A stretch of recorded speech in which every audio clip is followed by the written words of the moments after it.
Welcome viewers, میں ہوں حامد میر۔ میں آپ کے ساتھ ایک ایکسکلوسیو سٹوری شیئر کرنے جا رہا ہوں۔ یہ سٹوری ڈان نے بھی پبلش کی ہے، ایکسپریس ٹریبیون نے بھی شیئر کی ہے اور اس کے ساتھ ٹائمز آف انڈیا نے بھی پبلش کی ہے۔ ادروائز اس کو اس طرح سے ہائپ کریٹ نہیں کی گئی یا پھر پبلش نہیں کیا گیا، مین اسٹریم میڈیا نے اسے اس طرح کور نہیں کیا، لیکن یہ ایک بڑی اہم خبر ہے کہ جو اسٹیبلشمنٹ ڈویژن ہے پرائم منسٹر آف پاکستان کی، اس نے ایک نوٹیفیکیشن جاری کیا ہے with the respect of prime minister of Pakistan. وہ نوٹیفیکیشن کیا ہے وہ آپ کی اسکرین پہ شو ہو رہا ہے، آپ وہ نوٹیفیکیشن دیکھیں۔ وہ نوٹیفیکیشن یہ ہے کہ جس میں آفیشیلی لیگلی جو پاکستان کی انٹیلیجنس ایجنسیاں ISI اس کو یہ چارج دے دیا گیا ہے کہ وہ جتنے بھی گورنمنٹ آفیشیلز ہیں انہیں لیگلی مانیٹر کریں گے، یعنی کہ ان کے فائنانس کے معاملات کیا ہیں، وہ فائنینشیل ایشوز کو کیسے ڈیل کر رہے ہیں اور اپنے مورل ایشوز کو کیسے ڈیل کر رہے ہیں۔ مطلب ٹوٹلی اوورآل جو مبینہ طور پر انٹیلیجنس سروسز ہیں پاکستان کی، وہ اسے اب ڈیل کرے گی۔ اس کو legally prime minister of Pakistan نے الاؤ کر دیا ہے، اجازت دے دیا ہے، اور اس کے علاوہ جو ہماری انٹیلیجنس ایجنسی ہے اس نے اس پہ پراپر کام کرنا سٹارٹ بھی کر دیا اور ڈپارٹمنٹ کے ساتھ کوآرڈینیٹ بھی کر رہی ہے، یعنی کہ اس میں آفیسرز ورڈ یوز کیا گیا ہے۔ آپ اسکرین پہ دیکھ سکتے ہیں جو نوٹیفیکیشن جاری کیا گیا ہے، اس میں یہ 16 رینک سے لے کے آن ورڈ جتنے بھی آفیسرز ہیں ان کو مانیٹر کرے گی، ان کی ساری بھی جو جتنی بھی چیزیں ہیں انہیں مانیٹر کیا جائے گا۔ اور پھر اس کے بعد انٹیلیجنس سروسز یہ رپورٹ جو ہے CSB کو، جو سینٹرل سلیکشن بورڈ ہوتا ہے یا پروموشن بورڈز ہوتے ہیں، یا جب اپوائنٹمنٹس ہوتی ہیں یا پھر جب انڈکشنز ہوتی ہیں یا جب پھر پروموشنز ہوتی ہیں، ان کو یہ رپورٹس پیش کریں گے پراپر، جتنی بھی ساری صورتحال ہے جو بھی انہیں مانیٹر کر رہے ہوں گے۔ ISI ایجنسی کو ایک اسپیشل سٹیٹس دے دیا گیا ہے کہ وہ ان چیزوں کو لک آفٹر کر سکتی ہے، مانیٹر کر سکتی ہے۔ اس سے پہلے یہ سٹیٹس جو انٹیلیجنس بیورو ہے IB ایجنسی ہے، جو direct prime minister of Pakistan کو رپورٹ کرتی ہے، ان کے پاس تھا۔ اب یہ سٹیٹس جو ہے پاکستان کی انٹیلیجنس جو اسپائی ایجنسی ہے اسے دے دیا گیا ہے۔ اب میں آپ کو بتاتا ہوں اس سے فائدہ کیا ہوگا اور اس سے جو ہے پولیٹیشنز ہیں انہیں نقصان کیا ہوگا۔ سب سے پہلے تو ہم بات کرتے ہیں کہ جو فارن میں جو لوگ تعینات کیے جائیں گے، ڈیفینیٹلی ان کو پراپر مانیٹر کیا جائے گا، ان کی جتنی بھی رپورٹس ہیں پہلے وہ ISI جو ونگ بنائے گی، جو اس ونگ کو ڈیل کرے گی، ان سے ساری رپورٹس لیں گے، وہ رپورٹس کی بیسس پہ سارا جج کیا جائے گا کہ انہیں کہاں انہیں تعینات کیا جانا چاہیے کہ نہیں، یہ ٹورڈ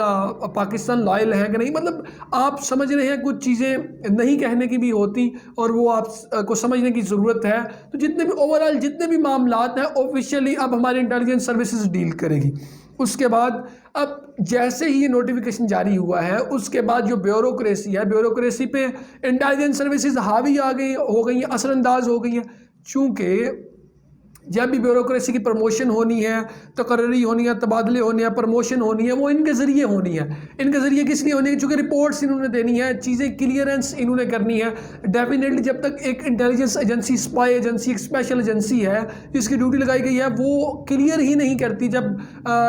کسی کو کہیں پہ تعینات کرنا ہے، کسی کو DPO تعینات کرنا ہے، کسی کو SP تعینات کرنا ہے، کسی کو IG پنجاب تعینات کرنا ہے، مطلب کسی بھی سول سروسز کے بندے کو بڑے عہدے پہ تعینات کرنا ہے، تو کلیئرنس ڈیفینیٹلی جو اس طرح کے ادارے ہیں ان سے کلیئرنس صحیح ہوتی ہے۔ جب ادارے ہی کلیئر نہیں کریں گے تو ڈیفینیٹلی اس کو تعینات نہیں کیا جائے گا، اسے پوسٹ پون کر دیا جائے گا یا اسے برانچ میں رہنے کا کہا جائے گا۔ تو یہ چیز ایک بڑی اہم پیش رفت ہوئی ہے، اور میں کہتا ہوں یہ اگاڑ پچھاڑ والا سارا معاملات ہو گیا ہے۔ پہلے تو یہ سارے معاملات ہیں گورنمنٹ کے پاس، گورنمنٹ جس کو چاہتی تھی اپوائنٹ کرتی تھی، جس کو چاہتی تھی اس کو موو کر دیتی تھی، اس کو ٹرانسفر کر دیتی تھی۔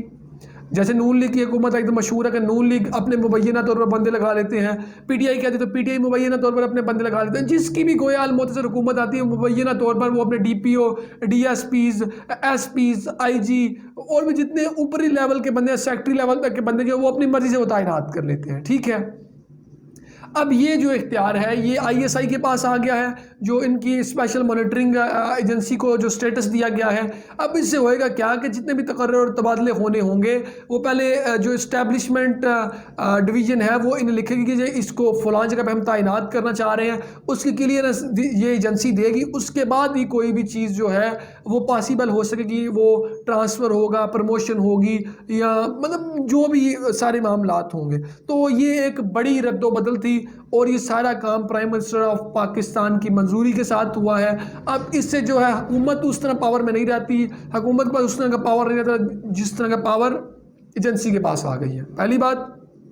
اور دوسری بات یہ کہ اسے رپورٹ بھی اداروں نے کیا ہے، ساری چیزیں ہو گئی ہیں۔ اب اس کے بعد آج حمزہ شہباز کو اور شہباز شریف کو، یعنی کہ باپ بیٹا، باپ پی ایم ہے اور بیٹا سی ایم ہے، عدالت نے طلب کر رکھا تھا۔ ایف آئی اے کے وکیل نے کہا جی کہ ان کی گرفتاری ہمیں مطلوب ہے، ہم ان کو جو شامل تفتیش کرنا چاہتے ہیں تو ان کی گرفتاری دی جائے۔ کبھی آپ نے امیجن کیا کہ ملک کا وزیر اعظم اور ایک صوبے کا جو چیف منسٹر ہے، ایف آئی اے دونوں کو طلب کر رہی ہے اور انہیں کہہ رہی ہے کہ ان کی گرفتاریاں دیں؟ اور امیجن کریں کیسا محسوس ہوتا ہے یہ جب آپ کا وزیر اعظم اور آپ کا وزیر اعلیٰ مطلب گرفتار ہوں گے تو ملک کون چلائے گا؟ مطلب ملک کے ساتھ موجودہ صورتحال میں مذاق کیا جا رہا ہے۔ وہ کوئی بھی پولیٹیکل پارٹی ہو، پاکستان تحریک انصاف ہو، پاکستان مسلم لیگ نون ہو، یا پھر پاکستان پیپلز پارٹی ہو،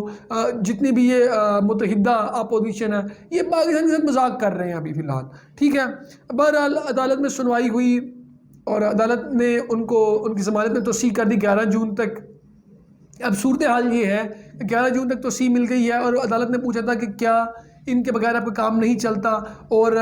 ان کے وکیل نے یہ بھی کہا، شہباز شریف کے وکیل نے، کہ 1.5 سال پہلے بھی